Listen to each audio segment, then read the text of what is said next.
Good morning friend, स्वागत है आप लोगों का हमारे YouTube channel CTET coaching centre में। तो आज हम लोग करने वाले हैं 6th क्लास की पॉलिटी को, जिसका चैप्टर नंबर 3 है। इससे पहले मैं चैप्टर नंबर 1 और चैप्टर नंबर 2 को करवा चुकी हूँ और आज करने वाली हूँ चैप्टर नंबर 3 को, जिसका नाम है सरकार क्या है। सरकार क्या है, तो इसमें बेसिकली हम लोग को पढ़ना है कि सरकार क्या है, सरकार का कार्य क्या है, लोकतांत्रिक सरकार क्या है, राजतांत्रिक सरकार क्या है, सरकार के कितने प्रकार हैं। उसके बाद इन्हीं सब चीज़ों को, महिलाओं को वोट का अधिकार कैसे मिला, कब मिला, कहाँ मिला, इन सारी चीज़ों को इस चैप्टर में हम लोग को पढ़ना है, जो सीटेट एग्ज़ाम के लिए बहुत ही इम्पॉर्टेंट है। तो चलिए आज हम लोग शुरू करते हैं। सरकार का काम। सरकार का काम देश की सीमाओं की सुरक्षा करना और दूसरे देशों से शांतिपूर्ण संबंध बनाए रखना है। तो सरकार का क्या काम है? तो देश की सीमाओं की सुरक्षा करना, दूसरे देशों से शांतिपूर्ण संबंध बनाए रखना, यह है सरकार का काम।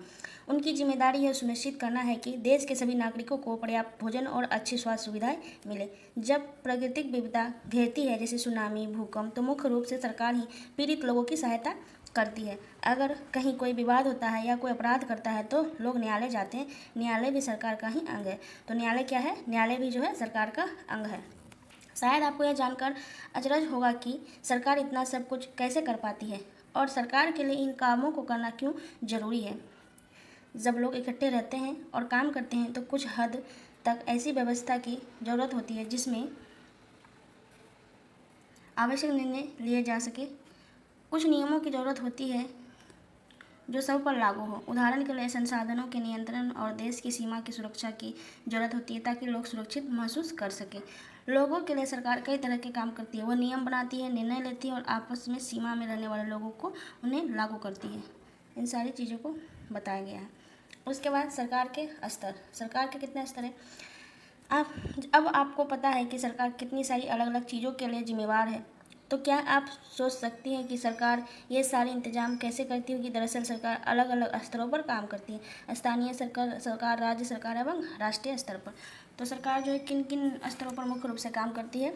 तो स्थानीय स्तर पर, राज्य स्तर पर और राष्ट्रीय स्तर पर। स्थानीय स्तर का मतलब होता है आपका गांव, शहर या मोहल्ले से है।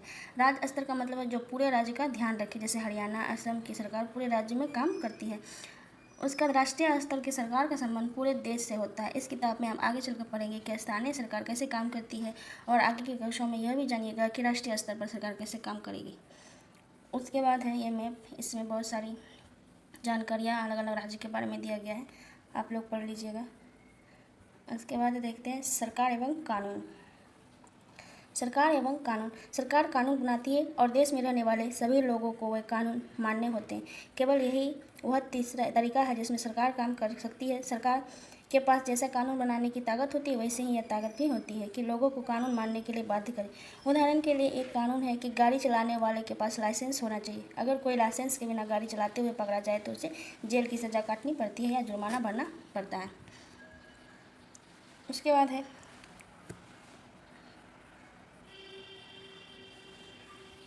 सरकार जो कार्रवाई कर सकती है। उसके अलावा अगर लोगों को लगे कि किसी कानून का ढंग से पालन नहीं हो रहा है तो वे भी कुछ कदम उठा सकते हैं। उदाहरण के लिए अगर किसी व्यक्ति को यह लगे कि उसको उसके धर्म या उसकी जाति के कारण किसी नौकरी में नहीं लिया गया है तो वह न्यायालय जा सकता है और यह दावा कर सकती है कि कानून का पालन नहीं हो रहा है। तब न्यायालय आदेश देगा कि क्या कदम उठाने की ज़रूरत है।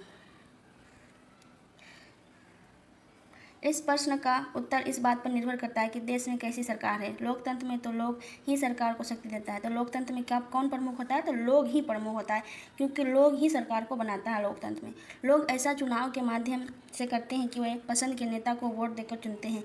एक बार चुन लिए जाने के बाद यही लोग सरकार बनाते हैं। लोकतंत्र में सरकार को अपने निर्णय एवं उठाए गए कदमों का आधार बताना होता है और सफाई देनी होती है। एक दूसरी तरह की सरकार होती है जिसमें राजतंत्रीय सरकार होता है। इसमें राजा या रानी के पास निर्णय लेने और सरकार चलाने की शक्ति होती है। राजा के पास सलाहकारों का एक छोटा सा समूह होता है जिससे वह विभिन्न मुद्दों पर चर्चा कर सकता है। अंतिम निर्णय लेने की शक्ति उसी के पास रहती है। तो इसमें बताया गया है कि लोकतांत्रिक सरकार में लोग जो है सरकार को चुनता है और जो चुने गए लोग हैं वही सरकार बनाते हैं। और राजतंत्र में क्या है कि राजा रानी के पास ही निर्णय लेने का हक होता है और सारा जो शक्ति है वो राजा रानी के पास ही होता है। उसके बाद आगे देखते हैं सरकार के प्रकार। सरकार कितने प्रकार के होते हैं? सरकार को निर्णय लेने और कानून का पालन करवाने यानी उन्हें बाध्य बनाने की शक्ति कौन देता है? लोकतंत्र के समान राजतंत्र में राजा या रानी को अपने निर्णय के आधार नहीं बताने पड़ते हैं, ना ही अपने निर्णयों की सफाई देनी पड़ती। तो लोकतांत्रिक सरकार में क्या होता है? भारत एक लोकतंत्र है। इस लोकतांत्रिक व्यवस्था को पाने के लिए हमने लंबी लड़ाई लड़ी, संसार में और कई देशों में भी जहाँ लोगों ने लोकतंत्र लाने के लिए संघर्ष किए। ऊपर बताया जा चुका है कि लोकतंत्र की मुख्य बात यह है कि लोगों के पास अपने नेता को चुनने की शक्ति होती है, इसलिए एक अर्थ में लोकतंत्र लोगों का ही शासन है। तो लोकतंत्र क्या है? लोगों का ही शासन है। लोकतंत्र में मूलभूत विचार यह है कि लोग नियमों को बनाने में भागीदारी बनकर खुद ही शासन करें। आज के समय में लोकतांत्रिक सरकार को प्रायः प्रतिनिधि लोकतंत्र कहा जाता है। प्रतिनिधि लोकतंत्र में लोग सीधे भाग नहीं लेते हैं, बल्कि चुनाव की प्रक्रिया के द्वारा अपने प्रतिनिधियों को चुनते हैं। यह प्रतिनिधि मिलकर सारी जनता के लिए निर्णय लेती है। आजकल कोई भी सरकार अपने आप को तब तक लोकतांत्रिक नहीं कह सकती जब तक वह देश के सभी वयस्क नागरिकों को वोट देने का अधिकार ना दे दे। लेकिन हमेशा ऐसा नहीं था। क्या आप विश्वास कर सकती हैं कि एक समय ऐसा था जब लोकतांत्रिक सरकारें औरतों और गरीबों को चुनाव में भाग नहीं लेने देती थी? अपने शुरुआती दौर में सरकारें केवल उन्हीं पुरुषों को वोट देने देती थी जो पढ़े लिखे होते थे और जिनके पास अपनी संपत्ति होती थी। इसका मतलब था कि औरतों, गरीबों और अशिक्षितों को वोट देने का अधिकार नहीं था। ऐसी स्थिति में देश उन्हीं नियमों के सहारे चलते थे जो गिने चुने पुरुष बनते थे। भारत में आज़ादी से पहले बहुत ही कम लोगों को वोट देने का अधिकार था, इसलिए जनता ने संगठित होकर इस अधिकार की मांग की। गांधी जी समेत कई नेताओं ने इस अन्यायपूर्ण व्यवहार का विरोध किया। उन्होंने भी जोर शोर से यह मांग उठाई। 1931 में यंग इंडिया पत्रिका में गांधी जी ने कहा, तो यंग इंडिया किसकी पत्रिका है? तो गांधी जी की। कहा कि मैं इस विचार को सहन नहीं कर सकता कि जिस आदमी के पास संपत्ति है वो वोट दे सकता है, लेकिन वह आदमी जिसके पास चरित्र है पर संपत्ति या शिक्षा नहीं, वो वोट नहीं दे सकता। जो दिन भर अपना पसीना बहाकर ईमानदारी से काम करता है वो वोट नहीं दे सकता, क्योंकि उसने गरीब आदमी होने का गुनाह किया है। तो गांधी जी जो थे इस विचार से सहमति नहीं थे उनका कि सिर्फ पढ़े लिखे व्यक्ति ही और गिने चुने पुरुष ही वोट दे सकते हैं। इस बात को उन्होंने अपनी पत्रिका यंग इंडिया में कहा है।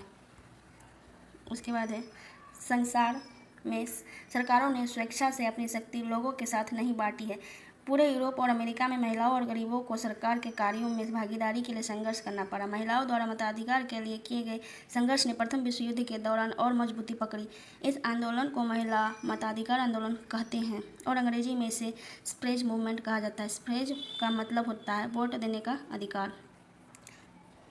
युद्ध के दौरान बहुत से पुरुष लड़ाई में थे, इसलिए महिलाओं को उन कामों को करने के लिए बुलाया गया जो पहले पुरुष के काम माने जाते थे।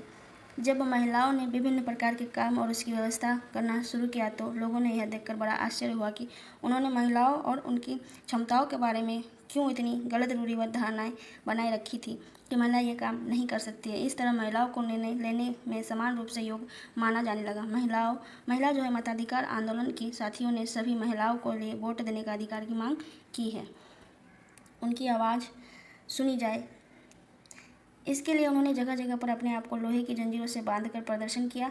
उनमें से कई क्रांतिकारी महिलाएं जेल गई और भूख हड़ताल पर बैठी। अमेरिका की औरतों ने वोट देने का अधिकार 1920 में मिला। अमेरिका में जो है औरतों को वोट देने का अधिकार कब मिला? तो 1920 में।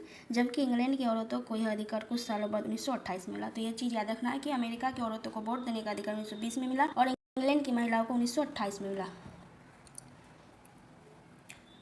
तो ये था चैप्टर नंबर 3, जिसमें से ये सारे वीवीआई पॉइंट्स हैं जिसको पढ़ना है। तो इसमें बेसिकली हम लोग को क्या जानना है कि सरकार क्या है और सरकार के कार्य क्या है। तो सरकार क्या है कि देश में जो है विभिन्न निर्णय लेने एवं काम करने के लिए सरकार की आवश्यकता होती है।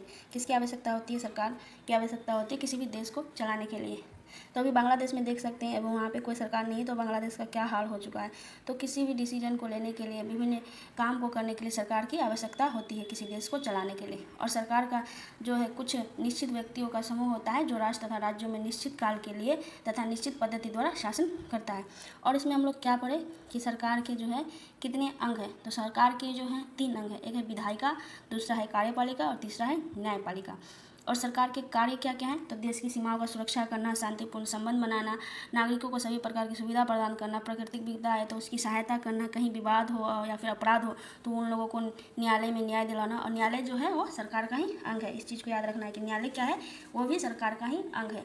और सरकार जो है 2 प्रकार से होती है मुख्यतः। क्या क्या होता है, तो एक होता है लोकतंत्रीय सरकार, दूसरा होता है राजतंत्रीय सरकार।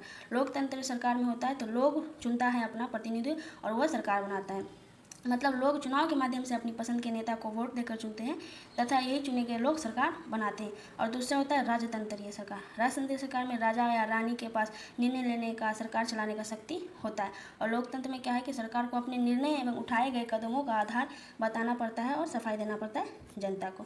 तो इन सारे चीज़ों को हम लोग को देखना है। और इसमें से जो पॉइंट्स था कि महिलाओं को वोट देने का अधिकार जो अमेरिका में मिला वो कब मिला, तो 1920 में। और इंग्लैंड में कब मिला, तो इंग्लैंड में मिला 1928 में। इन सारी चीज़ों को याद रखना है। और एक इम्पोर्टेंट जो पॉइंट था कि किस पत्रिका में महात्मा गांधी ने बताया कि वोट देने का अधिकार सभी को है, सिर्फ अमीर व्यक्ति या शिक्षित व्यक्ति वोट नहीं दे सकते हैं, तो यंग इंडिया पत्रिका में, जिसको इन्होंने 1931 में प्रकाशित किया था। इन सारे चीज़ों को याद रखना है, बहुत ही इंपॉर्टेंट है। सीटेट में डायरेक्ट इससे क्वेश्चन पूछ लिए जाएंगे। तो अगर आप लोगों को मेरा पढ़ाया हुआ समझ में आता है या फिर अच्छा लगता है तो मेरे चैनल को सब्सक्राइब ज़रूर करिएगा। आपका दिन शुभ हो। धन्यवाद।